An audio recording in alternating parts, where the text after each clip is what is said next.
তো আমাদের আজকের আলোচনা নতুন যে দল গঠিত হয়েছে জাতীয় নাগরিক পার্টি, সেই দল থেকে তারা দাবি জানিয়েছে সেকেন্ড রিপাবলিক প্রতিষ্ঠার জন্য। তারা গণপরিষদ নির্বাচনের কথা বলছে। আজ আমরা বোঝার চেষ্টা করব যে গণপরিষদ নির্বাচনটা কতটা বাস্তব এবং কতটা রোমান্টিক এই সময়ে।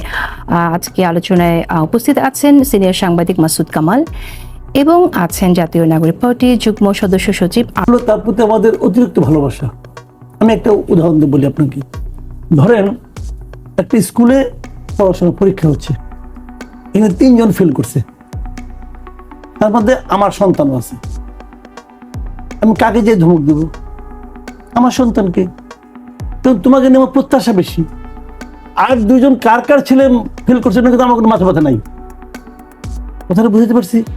এই দলকে আমি মনে করি আমাদের দল, আমাদের ছেলেদের দল, আমাদের ভাইদের দল, আমাদের দল। এই দলের কোনো খারাপই আমার সহ্য হয় না, এই দলের কোনো ভুলই আমার সহ্য হয় না। কিন্তু অন্যান্য দল করলে সেটা সহ্য হবে, অন্য দল কিছু করেন না, ওটা তো আমার আওতার বাইরে। যেমন আমাকে অনেকে জিজ্ঞাসা করছে, আপনি ব্যয় নিয়ে প্রশ্ন করছেন, কই আওয়ামী লীগ বিএনপি নিয়ে করেন না?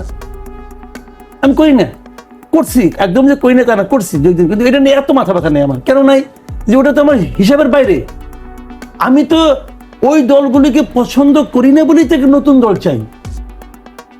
যাকে আমি চাই যদি সেও এরকম ঝামেলা করে, তাহলে তো আমি হতাশ হবই। হতাশ হবো না? আমি তো একটা বিকল্প জায়গা খুঁজতেছি, যে যার উপরে আমি ভরসা করবো, যাকে আমি ভোট দিতে চাই। আমি তো একটা বিকল্প জায়গা খুঁজতেছি। আমি তো গড্ডার লেগে প্রভাবে ভেসে যাক ওরকম দল চাই না, আমি একটা নতুন ধরনের দল চাই। সেই জায়গায় যখন না দেখি তখন আমি হতাশ হই, তখন আমি ক্ষুব্ধ হই। আমার তার কিছু করার ক্ষমতা নাই। আমি তো ছোট মানুষ, আমি আমার রাগটা প্রকাশ করি। আমার রাগ দেখে যদি ওরা ভাবে তাই তো লোকটা রাগ করছে কেন, ঠিক আছে আমি আমাদের চেঞ্জ করি, চেঞ্জ করেন। আমার কথাটা হলো কি, আমি যে পয়েন্টটা বলতেছি যদি সেই পয়েন্টটা যদি লজিক্যাল না হয়, আপনি আমাকে লজিকটা বুঝান, ইউ আর রং, ওকে, আমি এর কথা বলবো না। কিন্তু আপনি বুঝাবেন না, আমার গালি দিবেন, এটা তো হবে না রে ভাই। আপনার বুঝান যে কেন আমি হিসাব চাইতে পারবো না, কেন আমি জিজ্ঞাসা করতে চাই, আমি পারবো না যে আপনাদের ওই মিটিং এর যে খরচটা হয়েছে সেই খরচটা আমাদেরকে জানান। আমি কেন জানতে চাইবো না? আমি চাইবো।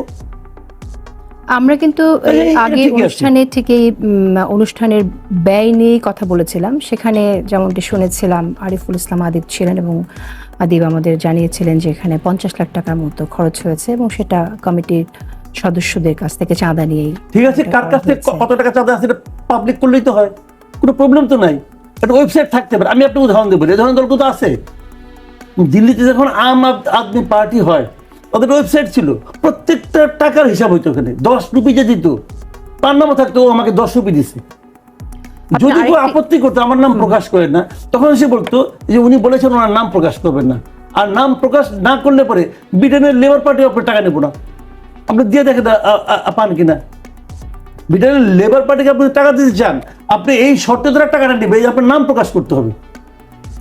আরিফ সোহেল, আমি সেক্ষেত্রে মাসুদ কামাল যেটা বলেছেন যে প্রত্যাশা বেশি আপনাদের কাছ থেকে, সেজন্য আপনাদের সমালোচনা করছেন। আমিও তাহলে চাইবো যে আপনারাও এখানে যতটুকু স্পষ্ট করতে পারেন যাতে করে সমালোচনাগুলো না থাকে, এবং আপনাদেরও যদি কোথাও শোধরানো থাকে সেটা আপনারা স্বীকার করেন কিনা শোধরানো প্রয়োজন, সেটাও জানতে চাই। গড্ডালিকা প্রবাহে গা ভাসানোর একটি কথা এসছে। এই জায়গাটা আমার প্রশ্ন হচ্ছে যে আমরা সাধারণত দেখে এসেছি রাজনৈতিক দলগুলোর বড় বড় প্রোগ্রামগুলো ঠিক এভাবেই হয়। নতুন কি করলেন আপনারা? নতুন রাজনৈতিক বন্দোবস্তের কথা বলছেন, নতুনটা কি আনলেন? এবং এই একই প্রশ্ন কিন্তু আমরা এর আগেও শুনেছি। তো আপনারা কি পারতেন না যে একটা ফান্ডটা কিভাবে আসছে শুরুতেই খুব স্বচ্ছ রেখে অনুষ্ঠানটা করার? ধন্যবাদ। প্রথমত যে প্রশ্নটা করলেন এবং ভাইও যেটা বললেন, অবশ্যই এই প্রশ্নগুলো আসুক, আমরা খুব পজিটিভলি দেখি এই প্রশ্নগুলো। এবং খরচের যে ব্যাপারটা, ইতিমধ্যেই বিভিন্ন টকশো আলোচনা সভায় আমাদের যারা নেতাকর্মী আছেন তারা স্পষ্ট করেছেন, আমাদের নেতাকর্মীদের চাঁদা, বিশেষ করে প্রবাসী একটা বিশাল জনগোষ্ঠী কিন্তু আন্দোলনের সময় থেকে আমাদের সাথে কানেক্টেড বা বিভিন্নভাবে কানেক্টেড হয়েছিলেন। তাদেরকে পরবর্তীতে আমরা সংগঠিত করেছি। জাতীয় নাগরিক কমিটি কিন্তু প্রতিষ্ঠিত হয়েছিলই মূলত সমাজের এই সকল পেশাজীবী ব্যবসায়ী যারা জুলাই গণঅভ্যুত্থানে পেছন থেকে ভূমিকা রেখেছেন তাদেরকে সংগঠিত করার কাজে। ছাত্রদের তো বৈষম্যবিরোধী ছাত্র আন্দোলন ছিল। গত 6 মাস কিন্তু জাতীয় নাগরিক কমিটি এই কাজে ব্যাপকভাবে সফল হয়েছে, সমাজের বিভিন্ন স্তরকে যুক্ত করতে পেরেছে। এর ফলে তাদের কাছ থেকে কিন্তু অর্থ সহায়তা বা এই ধরনের বিভিন্ন লজিস্টিক্স সহায়তা আমরা পেয়ে থাকি। এখন বিষয়টা হচ্ছে অ্যাকাউন্টেবিলিটি প্রশ্ন। কার কাছ থেকে আমরা পাচ্ছি এবং কিভাবে খরচ করছি। দেখুন, এই জায়গায় একেবারেই একমত যে এটা জনগণের সামনে উন্মুক্ত থাকা উচিত এবং এটা জনগণের সামনে উন্মুক্ত থাকবে। যে প্রশ্নটা করা যায় সেটা হচ্ছে গিয়ে এখন যে খরচগুলো হলো সেটার হিসাব কোথায়, সেটা আপনার প্রশ্ন অবশ্যই করতে পারেন। আমরা এটা নিয়ে কাজ করছি এবং অবশ্যই আমরা আমাদের মতো করে একটা মডেল আমাদের খরচ বা অ্যাকাউন্টেবিলিটির জায়গায়, ফিনান্সের জায়গায় আমরা ডেভেলপ করার কাজ করছি এবং এটা জনগণের সামনে অবশ্যই আমরা উন্মুক্ত করব। কিন্তু এরকম একটা ধারণা আছে আরিফ, আপনাকে বলি, যেটা 1 কোটি টাকার নিচে এটার খরচ হয়নি এবং এটা সদস্যদের কাছ থেকে চাঁদা নিয়ে হয়নি, বিভিন্ন স্পন্সরের কাছ থেকে টাকা এসেছে। এই বিষয়গুলো ক্লিয়ার করবেন কি? শুধু সদস্য চাঁদা তো অবশ্যই না, যেটা আমি ইতিমধ্যে বললাম। নাগরিক কমিটি যাদেরকে মূলত যুক্ত করেছে ছাত্রদের বাইরে, এদের মধ্যে ব্যবসায়ীরাও আছেন এবং তারপরে বিভিন্ন পেশাজীবী আছেন যারা খুবই সচ্ছল। এরা আসলে ভালো পরিমাণেই কিন্তু আসলে এখানে কন্ট্রিবিউট করতে পারেন, সেই কন্ট্রিবিউশন আমরা নিয়েছি। আমরা সতর্ক থেকেছি যাতে করে দুর্নীতিগ্রস্ত বা সমাজের এলিট যে অংশটা বিভিন্ন সময়ে ফ্যাসিবাদের সহায়তা করেছে, ফ্যাসিবাদকে প্রতিষ্ঠিত করেছে এবং ফ্যাসিবাদকে টিকিয়ে রাখতে ভূমিকা রেখেছে, এদের থেকে দূরে থেকে প্রবাসীদের উপর নির্ভর করা বা যারা আসলে জনমুখী সমাজের সেই সকল সচ্ছল অংশের সাথে যুক্ত হয়ে আমরা পার্টিটা রান করার চেষ্টা করেছি বা নিজেরা সংগঠিত হওয়ার চেষ্টা করেছি। সেই জায়গা থেকে স্পন্সরশিপ যদি আপনি বলেন একজন ব্যবসায়ী যিনি বৈধভাবে ব্যবসা যে করেন, ব্যবসায়ী স্পন্সর করছে এখানে, হয়তো সে আজ ফ্যাসিস্টের দোসর হিসেবে প্রতীয়মান হয়নি আমাদের সামনে, কিন্তু আগামীতে গিয়ে এর অর্থ এই না যে সে আগামীতে গিয়ে কোনো আপনার কাছে অন্যায্য দাবি করবে না এই সুবিধা দেওয়ার বিনিময়ে। সে বিষয়টাকে আপনারা মাথায় রাখছেন? অবশ্যই। সেই জায়গা থেকে আমাদের যেটা পলিসি সেটা হচ্ছে সুনির্দিষ্ট কোনো গ্রুপ, নট অনলি ব্যক্তি তো বটেই, মানে কোনো ব্যক্তির উপর নির্ভর করা তো প্রশ্নই আসে না, সুনির্দিষ্ট কোনো গ্রুপের উপরেও যাতে করে আমাদের পার্টি নির্ভরশীল হয়ে না পড়ে, যে একটা সার্টেন কাইন্ড অফ পিপলের কাছ থেকে আমরা অর্থ সাহায্য নিচ্ছি, এতে করে তারা আমাদের পার্টি পলিসিকে প্রভাবিত করবেন। আমরা চাই আমাদের এইখানে সদস্য চাঁদার বলতে একজন শ্রমিকের চাঁদা, শ্রমিক অংশটা থেকে, সমাজের শ্রমিক কৃষক অংশটা থেকে যে চাঁদাটা আসছে, সেই চাঁদাটা আবার ব্যবসায়ী শ্রেণী থেকে যেটা আসছে, এটার মধ্যে একটা যতটা সম্ভব একটা সামঞ্জস্য থাকে, যাতে করে আমরা নির্ভরশীল হয়ে না পড়ি। এখন এগুলো পলিসির ব্যাপার, এগুলো আরো ডেভেলপ হবে সামনে এবং এটা জনগণের সামনে অবশ্যই আমরা স্পষ্ট করবো। এখানে ভাইয়ের কথার প্রেক্ষিতে একটা জিনিস বলে নিতে চাই, তার আগে বলবো, আপনি বললেন যে অভিনব কি আছে আমাদের মধ্যে। আমাদের স্টেজে কোনো চেয়ার ছিল না, আমরা সবাই বসেছিলাম আন্দোলনের সময়ের মতো। এটা খুবই অভিনব একটা ব্যাপার এবং এটা খুবই সিম্বলিক, এটা খুবই ইচ্ছাকৃতভাবে আমরা করেছি, এটা বোঝাতে যে আমরা সুনির্দিষ্ট কোনো কাল্ট লিডারশিপকে ফলো করি না, আমরা ব্যক্তির রাজনীতি করি না, আমরা আদর্শের রাজনীতি করতে চাই। জুলাইয়ের যে আকাঙ্ক্ষা সেটা নিয়ে আমরা রাজনীতি করতে চাই। কিন্তু সেখানে প্রশ্ন আছে যে আপনি শেষ করেন তারপরে উত্তর দেবেন, প্রশ্নটি করে রাখি, যে আপনাদের রাজনীতির আদর্শটা কি সেটা স্পষ্ট না। জি হ্যাঁ, এখন যেটা বলছিলাম সেটা হচ্ছে তারপরে আমাদের দলের যে ঘোষণা সেটি দিয়েছেন কিন্তু নিজের ভাইয়ের মরদেহ বহন করা একজন নারী, জুলাইয়ের শহীদ, আপনারা দেখেছেন, তিনি ঘোষণাটি দিয়েছেন। তো এই ধরনের বিভিন্ন সিম্বলিক ব্যাপারে কিন্তু আমরা ইতিমধ্যেই ওই প্রোগ্রামটা যদি আপনারা দেখেন, অভিনব অনেক কিছুই আমরা করেছি। এই বিষয়গুলো একনলেজ করা দরকার। আপনার কথা বা আপনার সমালোচনার টোনটা কিন্তু সেদিক থেকে খুব গুরুত্বপূর্ণ। আপনার টোনটা কিন্তু আসলে পরিষ্কার করবে যে আপনি ভালো চাচ্ছেন, ভালো চেয়ে সমালোচনা করছেন না, আপনি আসলে চাচ্ছেন যে এটা বিতর্কিত হয়ে পড়ুক। আমি আপনাকে খুব স্পষ্ট একটা উদাহরণ দিই।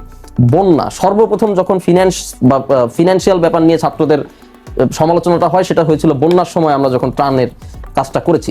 আমরা খুবই অনভিজ্ঞ ছিলাম এবং সেই সময় টিএসসিতে যে সকল ছাত্ররা কাজ করছিল কেউ কল্পনাও করে নাই যে এখানে কোটি কোটি টাকা উঠবে। ত্রাণের কাজ আমরা এর আগেও করেছি, কত উঠেছে, 10 লাখ 20 লাখ, এগুলো দিয়ে আমরা কাজ করেছি। কারো আইডিয়াই ছিল না মানুষ এভাবে উচ্চায় পড়বে, এখানে কোটি কোটি টাকা আসবে, এবং এটা অনভিজ্ঞতার কারণে কেউ হ্যান্ডেল করতে পারেনি। কিন্তু যখন পরবর্তীতে আমরা বুঝলাম যে ঘটনা এরকম ঘটতেছে, সাথে সাথে আমরা কিন্তু অডিটর নিয়ে এসে আমরা এটাকে অডিট করেছি এবং সেটা সংবাদ সম্মেলন করে প্রকাশ করা হয়েছে। কয়জন মানুষ এই অডিট রিপোর্টটা খুঁটায় খুঁটায় দেখছে এবং পড়ছে, সমালোচনা করতেছে কিন্তু। তাহলে দেখেন এখানে টাকাটা যেভাবে ব্যয় করা উচিত ছিল পরে সেটা কি আপনারা করতে পারেননি? সেটি অনভিজ্ঞতার জন্য প্রথম দিকে যে সমস্যাগুলো রয়ে গিয়েছিল সেটার কারণে তো কিছু সমস্যা হয়েছে। পরবর্তীতে আমরা ধীরে ধীরে আবার সেটাকে পুনর্বাসনের যে প্রশ্ন, সেই জায়গায় আমরা আস্তে আস্তে টাকাটা চ্যানেল আমরা ফ্লো করছি এবং আমাদের অডিট রিপোর্ট এগুলো সব হয়েছে, সংবাদ সম্মেলন হয়েছে, সেখানে প্রকাশ হয়েছে। এগুলোর উপরে কিন্তু আপনি দেখবেন যে কোনো স্ক্রুটিনি নাই, কিন্তু এই যে সমালোচনাটা সেটা কিন্তু ঠিকই আছে। তো এখানে ইন্টেনশনটা খুব গুরুত্বপূর্ণ। সেটা অবশ্যই আমরা আশা করি তো এই যে জায়গাটায় সকলের positive আরিফ intention সোহেল থেকে আমার একটু সমালোচনা থাকে। বলতেই হবে, কারণ বন্যার টাকার প্রসঙ্গ যেহেতু এনেছেন, আমার বলতেই হবে যে টাকাটা এসেছে, আপনার ব্যবস্থাপনা, আপনার অনভিজ্ঞ, আপনার ব্যবস্থাপনা কিভাবে করতে হয় আপনারা জানেন না, কিন্তু যারা অভিজ্ঞ তাদেরকে আপনারা ইনক্লুড করতে পারতেন। কারণ এখানে অনেকগুলো নিপীড়িত পরিবারের, দুর্ভোগে পড়ে যাওয়া পরিবারের জীবনের বেঁচে থাকার প্রশ্ন জড়িত ছিল। এবং আমরা এবং include আপনি করেছি। এখন 5 আমরা মাস include পরও করেছি। আপনি বলছেন এখন যে আমরা এটা ফ্লো প্রসেসে আছে। আমরা ইনক্লুড করেছি কখন, যখন আমরা বুঝতে পেরেছি যে এটার আকার বা আকৃতি, মানুষের যে হেল্প সেটা একটা বিশাল আকারে চলে এসেছে। তো এইটা তো আসলে সাডেনলি সবকিছু হয়ে যাবে না, আগে থেকে আমরা বুঝে ফেলবো না যে কি কি ক্রাইসিস তৈরি হতে পারে। ক্রাইসিস আসার পরে মানুষ সেটা সমাধান করে, সাধারণত এভাবেই ব্যাপারটা ঘটে আর কি। আসবো আবারও আপনার কাছে। মাসুদ কামাল, আপনার কাছে জানতে চাই যে আপনি যেটি বলেছেন যে কিংস পার্টি তকমা নিয়ে শুরু হলো যাত্রা, কিন্তু এটা প্রশ্ন করলে তো আমরা দেখতে পাই যে নাহিদ ইসলাম তো পদত্যাগ করেছেন, তারপরও কিংস পার্টি তকমাটা তাদের নিতে হচ্ছে কেন? না, কিংস পার্টির সঙ্গে কিন্তু নাহিদ ইসলামের কোনো সম্পর্ক নাই। নাহিদ ইসলাম পদত্যাগ করার আগে থেকেই আমি বলছি, না বলছেন আপনি, এখনো আগে থেকে বলছেন। বলছি। কারণ আমার কথা হলো কি, কিং এর কর্মকাণ্ড দেখে আমি বলছি, কিং এর কথাবার্তা শুনে আমি বলছি, ওনাদের কারণে কিন্তু বলি নাই, কিং এর কারণে বলছি। সেটা কি আমি বলি আপনাকে, আমাদের ডক্টর ইউনুস উনি তো ফিনান্সিয়াল টাইমসের পডকাস্টে বলেছেন যে ওদেরকে আমি দল করতে বলেছি, এবং উনি বলেছেন যে ছাত্ররা আমাকে বলেছে যে আমরা যে দল করবো আমাদের তো কেউ চেনে না, তখন আমি তাদেরকে বলেছি, মানে উনি বলেছে, উনি আমি মানে ডক্টর ইউনুস উনি বলেছেন আমি বলেছি তোমাদেরকে সারা দেশের লোক চেনে, তোমরা পার্টি করো। তাহলে পার্টি করতে কে বললো? ডক্টর ইউনুস বললো। এখন ডক্টর ইউনুস যে পার্টি করতে বললেন, এই জিনিসটা কে কে জানলো? সারা দুনিয়া জানলো, সেই সঙ্গে ওনার প্রশাসন জানলো, মাঠ পর্যায়ের প্রশাসনও জানলো, সবাই জানলো যে ডক্টর ইউনুস থেকে দল করতে এখানে পাঠাইছে। হিসাব তো বেশ সিম্পল। এটা তো আপনার প্রফেসর মোহাম্মদ ইউনুসের ফিলিং থেকে উনি বলেছেন feeling থেকে কথাটা, বলবেন? হ্যাঁ আমি feeling আমার থেকে feeling থেকে বলেছেন। ব্যাখ্যা করছি। রাইট, কিন্তু আমার প্রশ্ন হচ্ছে সেক্ষেত্রে তাহলে ছাত্রদের কি করণীয় এই অভিযোগ থেকে তাদের নিজেদেরকে? ছাত্রদের কিছুই করার নাই, ছাত্রদের সে এক্সপোজ করে দিছে। ওনারা কি করবে? ওনাদের কিছু করার নাই তো, ওনাদের কিছু করার, ওনারা কি করবে? ওদেরকে মাঠে নামাই বলে কি আমি মাঠে নামাইছি, কিন্তু এটা বলছে রে ভাই। তো এই ব্যাখ্যাটা আপনি কি বুঝবেন? এই ব্যাখ্যা থেকে আপনি কি বুঝবেন? আমি তো ওনাদের দোষ দিচ্ছি না রে ভাই, কিংস পার্টি হইলেই খারাপ আমি তাও বলছি না, পার্টি এটা হইতেই পারে, পার্টি এটা হইতেই পারে, কিন্তু সেক্ষেত্রে যে প্রবলেম যেটা হবে সেটা হলো গিয়ে ডক্টর ইউনুস যখন ইলেকশন কন্ডাক্ট করতে যাবেন তখন প্রশ্নটা উঠবে যে আপনি তো নিরপেক্ষ থাকতে পারবেন না। যে পার্টির গঠনের সময় আপনি এদেরকে উদ্যোক্তা হিসেবে কাজ করছেন, বলছেন, উৎসাহ দিচ্ছেন, অনুপ্রেরণা দিচ্ছেন, সেই পার্টির প্রতি তো আপনার একটা পক্ষপাত থাকবেই, এটা তো প্রকাশিত। অতএব ডক্টর ইউনুসের আমি মনে করি আগামী যে নির্বাচনটা হবে সেই নির্বাচনে যদি ছাত্রদের এই দল অংশ নেয়, জাতীয় নাগরিক পার্টি যদি অংশ নেয়, তাহলে ডক্টর ইউনুসের নৈতিক কারণেই ওখানে থাকা ঠিক হবে না।